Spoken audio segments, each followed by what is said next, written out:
کہیں ایسا نہ ہو کہ رمضان کا مہینہ ہمارا غفلت سے گزر جائے اور حاصل کچھ نہ ہو۔ دیکھو حدیث شریف میں آتا ہے کہ گزشتہ رمضان کے ختم ہونے کے بعد اللہ نے جنت کو سنوارنا شروع کر دیا تھا شوال سے۔ شوال، ذوالقعدہ، ذوالحجہ، محرم، صفر، ربیع الاول، ربیع الاخر، جمادی الاولیٰ، جمادی الاخری، رجب، شعبان، پورے 11 مہینے سے اللہ جنت کو سنوار رہا۔ فرشتے پوچھتے ہیں باری تعالیٰ یہ سب استقبال؟ فرمایا رمضان کے لیے میں جنت کو سنوار رہا۔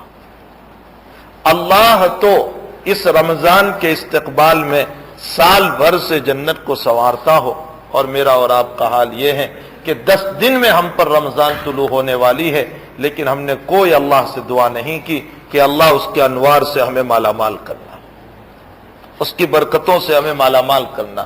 ہم نے افطاری کی تو بڑی تیاریاں کر لی، کھانے پینے کے تو بڑے تیاریاں کر لی، لیکن رمضان المبارک کی جو اصل اہمیت اور جو اس کا استقبال ہونا چاہیے، اس کے لیے جو دعائیں ہونی چاہیے۔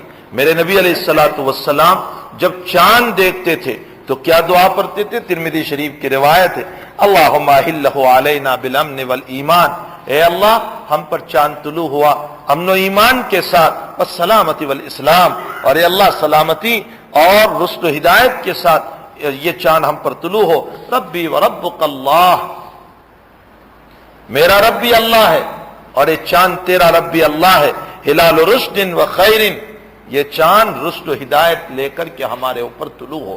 یہ ہر چاند کے موقع پر آپ پڑھتے تھے، اور جب رجب کا چاند دیکھتے تھے تو دعا پڑھتے تھے، اللہم بارک لنا فی رجب و شعبان وبلغنا رمضان، اے اللہ میرے رجب میں برکت عطا کر، میرے شعبان میں برکت عطا کر، اور مجھے رمضان تک پہنچا دے۔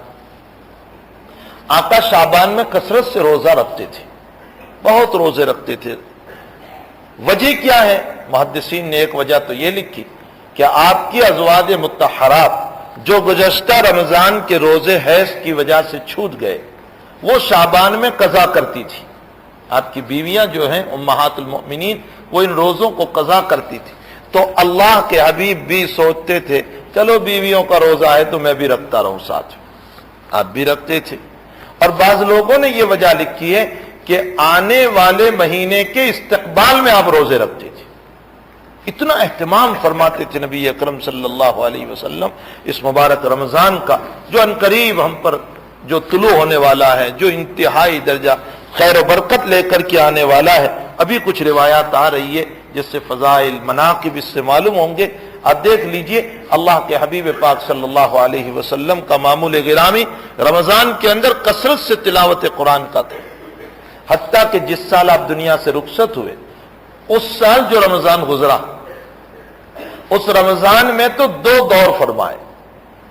آپ نے مکمل قرآن جبریل کو سنایا، اور جبریل نے مکمل قرآن حضور پاک صلی اللہ علیہ وسلم کو سنایا، 2 دور فرمائے۔ اس سے یہ معلوم ہوتا ہے کہ قرآن کا سننا سنانا یہ بھی ثواب ہے۔ حضرت ابو ہریرہ رضی اللہ تعالیٰ عنہ کی روایت ہے، نبی اکرم صلی اللہ علیہ وسلم فرماتے ہیں من قام،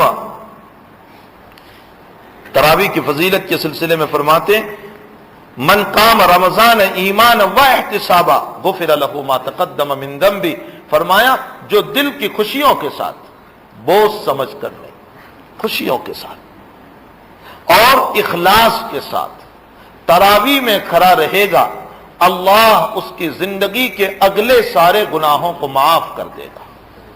کتنی بڑی فضیلت ہے، کتنی دیر لگتی ہے تراویح میں؟ 1 گھنٹہ، 1.25 گھنٹہ، اس سے زیادہ تو نہیں۔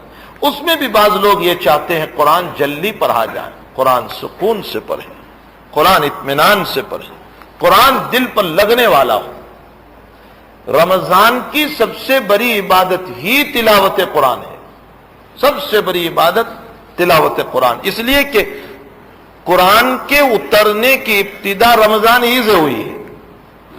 انا انزلناہ فی لیلۃ القدر، ہم نے قرآن کریم کو لوح محفوظ سے آسمان دنیا پر یعنی پہلے آسمان پر لیلۃ القدر میں اتارا، اور لیلۃ القدر رمضان میں ہے۔